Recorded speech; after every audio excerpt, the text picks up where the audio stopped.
Thank you so much for joining us today, Shannon. It's great to be here. I love how I met Shannon because I was backstage at the foam home at the Foam Dome Foam Home at Burning Man, which is Dr. Bronner's foam bath extraordinaire. And I happened to be chit-chatting with somebody that I had met through the Zendo project. And I told her about my podcast and I was looking to interview people. And she's like, you should probably talk to Shannon. And you were just sitting like right across the table from us. And the universe works in magical ways. So I am very delighted that you were able to come on here and tell us a little bit about what it is like, because you are in charge of training for MAPS and training the therapists who are the ones who are on the front lines doing the MDMA assisted psychotherapy. So if you could tell us just a little bit about how you got into that. Yeah, and I think those kinds of wonderful connections happen often at Transfoam Nation, Foamy Homey, Foam Dome. Yes, it's true. Yeah, I've been working with MAPS since 2011 and have worn many hats over the years. But for the last several years, I've been working really closely with our lead trainers, Annie and Michael Mithofer, Marcelo Otalora, and Bruce Poulter. And now I'm the director of training and supervision. And so we run the MDMA therapy training program where we prepare clinicians to actually administer MDMA-assisted psychotherapy in approved clinical trials, and we're hoping for approval in 2022, so preparing for then as well. That is really exciting. And before we get into the details of what it is like for somebody who may be enrolling in one of these trials, or after it is approved, because we're just going to put that out there, after it's approved and they go through MDMA-assisted psychotherapy, I wanted to ask you, who are the people doing the therapy sessions? What are their general qualifications? Yeah. So, I'll be a little bit ambiguous for a reason. Is we're currently under negotiations with the FDA, the Food and Drug Administration, on a current protocol that we submitted in January of this year, 2019, and called expanded access. And so we've had many rounds of review. And one of the points of clarification that we've been going back and forth with them about is, what are the minimum qualifications for therapists? Now, the FDA regulates drugs and food. They don't regulate psychotherapy. However, that we've been working with the FDA for a long time. MAPS has had a great working relationship with the FDA. We had two special relationship kind of improvements with them last year, I guess I would say, the special protocol assessment and breakthrough therapy designation. And so those are FDA designations that basically mean they see that we're doing good science and they want to work with us really closely to keep doing good science. And that if we have good results in our current trials, which are some of the biggest MDMA trials ever done, that they will support approval if the data supports it. It also means that they want to expedite some of the processing time. So we are still negotiating with them the qualifications. What we hope will be the end result is what we're working with now for enrollment in our training program. We work with a co-therapy model. So every therapy session in our protocols has two clinicians, two providers in the room. We want at least one of them to be a fully licensed mental health practitioner. So that could be a master's level psychotherapist, like a licensed marriage family therapist or a licensed clinical social worker. It could be a licensed psychologist or a psychiatrist. There's lots of kind of peripheral professions that include therapy and counseling, like clergy, certain other doctors are allowed to do counseling. Nurses have a psychiatric designation, certain specialties. So that's what we're looking for in at least one of the people. The other person, we like to make room for all kinds of different credentials and qualifications, because there's some amazing healers, guides, sitters, body workers, meditation coaches, life coaches out there that don't necessarily have that mental health license. And I'm an associate marriage family therapist, so I've completed all of my many, many hours in California, but have found myself too busy with the training program to do like some of my final pieces. But if and when I get licensed, I really enjoy being in the therapy room with somebody who doesn't have my same professional background, because it broadens the competence that the two of us together have. So it's actually really helpful to have a certificate level person. And some of that is yet to be seen of what the FDA will accept for protocols going forward. That's what they have accepted in previous protocols. Gotcha. I understand. Thank you for that explanation. And I love the fact that like you said, it's not just clinicians. There's room for other people to have input in this process. And I love Yeah. that relationship. Now, if somebody enrolls in a trial or they're preparing for one of the let's say post approval sessions, we'll call it, what kind of things can they expect to do prior to ever getting near the actual MDMA? Yeah.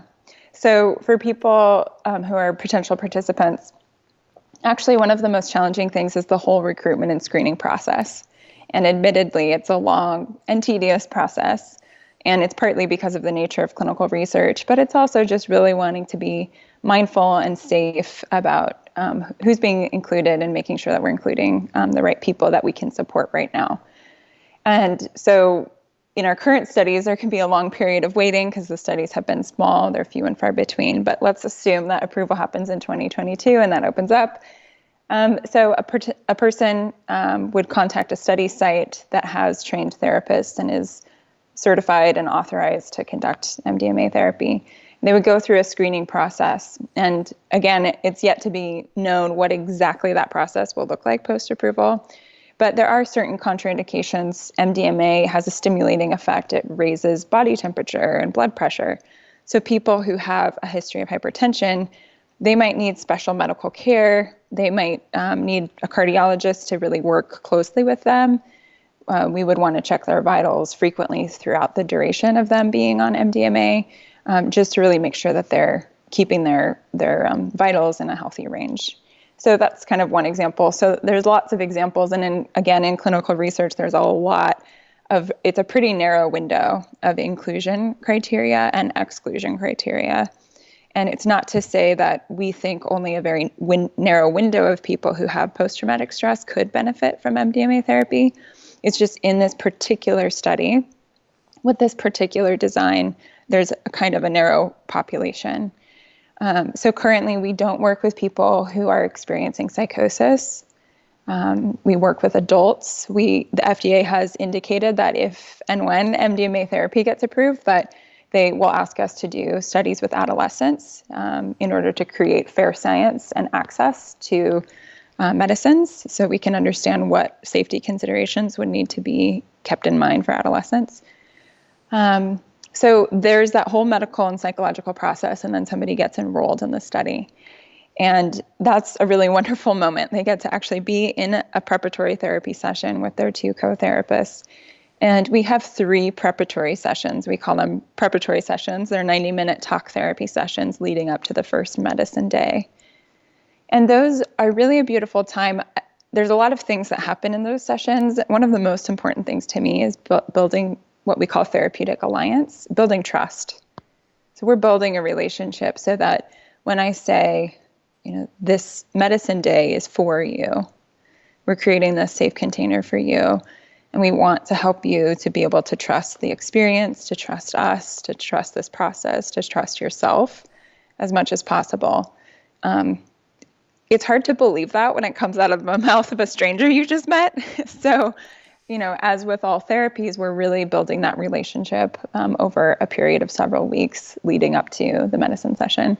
We're also getting some background information more to really understand what is this person's history, what is their life history, what are some of their strengths, what are some of the things that challenge them the greatest, what are resources in their life, what are resources internally. So when things do get overwhelming, where do they go mentally, physically? And then we're also relaying quite a bit of information about the medicine session. Sometimes people come in with some experience or awareness about psychedelics or about MDMA, but a lot of times people don't, and there can actually be a lot of fear about the stigma of drug use, the stigma or mystery of psychedelics. All kinds of things. People hear all kinds of things in pop culture. Luckily, the messaging is changing, but we often get, am I going to go crazy? Am I going to go someplace and not come back? And we don't find that, but we can really validate that it's an unknown, and unknowns are scary for us. And so we give as much information about how we're setting up the day and what the day looks like so they can be as comfortable as possible when they come in. Gotcha. That's beautiful. And I'm sure that has such an impact on them just from the get-go? Because like you said, it's a long process, and people who have, like your study currently is for PTSD, they've been suffering for a long time, at least prior to they start to get some quality therapy, maybe that glimpse of hope for what the medicine day can provide. Now, what actually happens on medicine day? How do they take it? How is it administered? What is your role, and you and the other, or the two therapists in the room, and what can they expect that day? Yeah. So as the two therapists prepare for that day, we actually, I'll say we, when I prepare for that day, I show up about an hour and a half early, and we're making the space. And to me, it really does feel ceremonial. There's a certain amount of ritual or sacredness about it. You could use different words to describe that: intention, presence. But we're creating a space out of time. The person is taking the day off of work. They're leaving their home and coming back to the study site. And so really bringing that intention in as clinicians. And so we talk about set and setting in psychedelic spaces. And setting is about the environment. So from the moment that the participant walks in that morning for their medicine session, what kind of messages might they be getting from the environment? And my hope is that I would set up the environment that the message they get is, you're welcome here. This is a space created for you. This is a safe place that you're going to get to be in all day today. And that this is a place that really supports depth. And so that could mean, we sometimes do our studies in hospitals and universities, so we're always getting super creative about how to convey that, welcoming presence. I was just talking with one of our researchers yesterday. We're setting up a space at UCSF, and we were talking about how OBGYN clinics kind of started to do this. Is, okay, we do have a hospital setting, parts of this have to be sterile, but we can still create warmth. And so luckily, some of our other settings, like private practice clinics, have a lot of flexibility in that. We have beautiful art on the walls. We have lots of cozy blankets. We set out a couch where the person can recline or sit up. They can customize the space for them. So that's one thing that we're doing. I, again, think of it as a rituals. As we're setting up the space, we're setting up the mindset. So that's the set part of set and setting, the mindset. The mindset of the participant when they come in. What were they doing the hour before their session? Did they get in an argument with their spouse the night before? Do they have sufficient childcare so they're not worrying about that? Did they lose somebody recently, or did they get a promotion recently, or did they face some accomplishment? So all of those can impact a psychedelic experience. But also the mindset of the practitioners influences the experience too. So if I'm running late and my participant walks in and I'm like, just a minute, can you wait in the lobby? I'm not really conveying to them, this is your day and I'm here to support you. Now, life happens and we can recover from that, but that's really what we're keeping in mind. And so throughout that day, the practitioners are also paying attention to their energetic and mental state. There's so much I could say about the sessions. I feel like I'm trying to come back to the high level points. So that's what we're doing to prepare. And for the participant, we've talked about that through the whole preparatory experience. There's some logistical things to prepare. They fast from midnight the night before through the morning. They don't have alcohol the night before. We talk about, some pragmatic pieces, contraindications with supplements. But really, we're talking about how do they also prepare the mental space? And how do we distill into an intention? Alicia Danforth wrote a wonderful article back in around 2009. I only got a chance to read it recently, but she talks about the parallels of a technique called focusing with psychedelic therapy. And what I really appreciate about it, she really articulates how distilling into a felt sense of an intention or a challenge or a piece to work on can help the mind move through it. Yeah. Interesting. So they come in, the set and setting are as beautifully orchestrated as can be possible. They then take the medicine. Is that the first thing they come in, take it right off the bat? There's no additional psychotherapy. And then what does it look like from there? Do they put on headphones and eye mask? How do the therapist interact with them? Yeah, great. So once I'm in, they get settled. In our current studies, at most of our sites, they stay the night. So they put their belongings away and we really get them set up. Is the bed comfy how you want it? Is there anything else you need? They have a glass of water next to them. In our studies, we have lots of study measures. So then we're doing paperwork. And we talk about that all the time. We know there's a lot of paperwork. We know we ask you a lot of questions. We know it's a lot of measures. We're sorry. It's an important part of doing science. And some of that paperwork is just inherent of you're administering a drug and, we need to take vitals and things like that. So we take vitals, we get situated, and then we check in before we start with the medicine. Just what are their feelings that morning? It's really important that people are coming to medicine experiences of their own volition and that they know that it's voluntary and that they have autonomy in the decision to take the medicine. And we talk about that in preparatory too. Just because you show up for the session that's supposed to start at 10 a.m. on Friday and you show up at 10 and we're supposed to take the dosing around 10:30, it doesn't mean you're obligated to. And we've prepared all the way for that. And so people show up really ready to do that work and to say, I choose to do this work today. And that's a powerful stance to be in. So we see if there's anything that needs to get cleared from the morning or the night before. We check, what does your autonomous being say about taking this medicine today? And then we offer the medicine. And there's a symbolic gesture. It's subtle, but we talk about it in our training program of we don't give the medicine. We don't administer the medicine. We offer the medicine. And so that literally has to do with the gesture that we use with our body is we'll put it usually in a heart-shaped cup. Depending on the study, we have some regulations that has to stay in its packaging. We'll put the packaging in a little heart-shaped cup and we'll hand it over. And then they have the option to choose, do I take the medicine or do I not? And it's their action to decide that instead of being handed a medicine. So it's subtle, but it's symbolic of the whole process. And so from there, really at the beginning, we encourage them to do what we say going inside. And we will have talked with them about what that means through the preparatory process.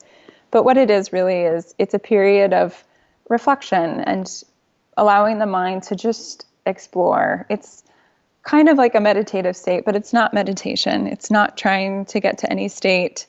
It's not with the purpose of meditating. It's just to be with one's own body and thoughts and to get into a relaxed state. And we really encourage that at the beginning so that as the medicine starts to come on, that the person is in a relaxed state. Whereas if they're starting to process about content, the come on of the medicine could actually be a little bit jolting. Suddenly I'm having a different experience of putting my words together and I'm feeling my heart rate. And it's nice to just give a lot of presence. The medicine is coming on. You took a medicine. It's coming into your body. It's circulating. It's pumping through your blood. You've been preparing for this experience. We have hopes and wishes and fears and expectations, and we're just going to let all of those, float to the side. And I like to say, actually, can you invite the medicine in? That you intended to take this medicine. It's not something that's being done to you. And so can we actually invite it into your body and pay attention to what those first twinges of the medicine are, which oftentimes people get a little bit of butterflies in their stomach, or they'll feel, common for people to say, wow, my fingers are really tingling. You start to see them, touching their fingers, or maybe, touching their shoulders or breathing in a deeper way. So more somatic presence. From there, it's blast off. It's like the ship has taken off, the plane has taken off journey. And I love that moment. And it occurs anywhere between an hour or 45 minutes and an hour and a half into the session of, okay, we're in the medicine space. The medicine has, its full effect is in the body and in the mind. The person is in it. They're not fighting the come on anymore. It's not this awkward halfway between states, but really I'm in the medicine space. And from there, we have an organic flow between, again, what we call going inside and being out. So again, going inside, we use music. And so they're invited to use headphones if they wish, or there's music in the room. We could have an hour-long talk about music. There's eye shades if they wish to use them. And the purpose of the headphones and the eye shades is to kind of reduce the stimulation in the room to really have a deep experience and to see what comes up. We don't prepare, okay, you came in with PTSD and your trauma is this specific event, and so we're going to ask you about the specific event and you need to go to this specific event. It's not like that at all. The mind is prepped because somebody's coming in for a particular experience they've had or symptoms that they're having, but they get to explore whatever comes up in that. So the going inside really helps them do that. When they're coming out, that's when we're interacting verbally, and there actually can be a lot of that with MDMA, as different from classic psychedelics like working with psilocybin and LSD. Is MDMA is quite lucid, and because it's stimulating and it has a social effect, people might actually be more likely to want to be verbally interacting with the therapist. And that looks somewhat like talk therapy, except we've had participants say, wow, one session was like 10 years of therapy. So I guess it's turbo therapy. I like that. I like that. And how long does this usually last in total? It's an 8-hour session. So you'd say the majority of people, or everybody, so everybody that you've done, they're completed by the end of the 8th hour. The journeys are typically they're completely back to the state of mind they walked in with. Okay, so those are two different questions. Okay. Yes, you're right. Yes, you know what I mean. Yeah. But yes, yeah, I know what you mean. I know what you meant. Most people feel complete with the session by 8 hours. Sometimes by 6 or 7 hours, but in our protocol, we have to go till 8, and we talk about that. And that's a nice time for them to rest or to draw or to stretch. But most people feel complete at 8 hours. Occasionally people don't, and then we stay with them until they do. It's fine. It's a process. We can't predict or time it. Yeah. And the reason why we do overnight sessions, and some of our study sites are now allowed to have a support person from the participant's life, like a spouse or a friend, come pick them up and take them home that night and be with them at home. And we train that person or orient that person on how to be supportive overnight. But the reason why we really like to have a lot of support and keep the container overnight is people are in a very open, vulnerable state. So at 8 hours, I wouldn't say somebody's back to their mindset that they were in the morning. We ask people don't drive for at least 24 hours after the administration. It's a feeling of openness, very sensitive, and a lot has come through. So the medicine has been doing work, the body has been releasing things, and then the content of the trauma can be very heavy and emotionally draining, but also relieving. So it's a whole mixture of that, and to really keep a protected space around people so they can be slow about needing to come back to, I got to drive to work and take care of the kids and email and all that. So we really try to protect it, kind of like a retreat. Yeah. Oh, that's beautiful.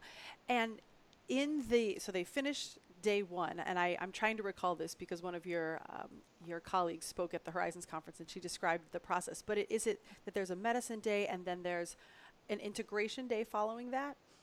Yeah, we do. So after every medicine session, we have 3 90-minute integration sessions. And the first one is the very next morning. Yeah. Gotcha. And so how many days do they take the medicine? Is it just one day, or are there multiple medicine days? In our current protocol, we have 3 sessions. So the whole protocol is about 4 months long. We spend a month in preparatory, and then each of the subsequent months is 1 medicine session and 3 integration talk therapy sessions. That's beautiful. So they're getting, and I think this has shown up in the data, that even the quote-unquote placebo group that's just getting the therapy still had significant improvement, because that is a lot of really high-quality therapy time that you get in integration and preparation. Yeah, it's 42 hours of therapy with 2 therapists, which is amazing. Sometimes it can be intimidating to have 2 therapists sitting watching you for 8 hours, but we talk about that too, that we're here to support. Our placebo, or we call it therapy only, arm of our study had around a 20% reduction in the PTSD score, the CAPS score. That's as effective as the reduction that many people experience with Zoloft and Paxil. So actually, if we could just release a bunch of the trained therapists that we work with to just do really in-depth therapy, we'd be in a pretty good place.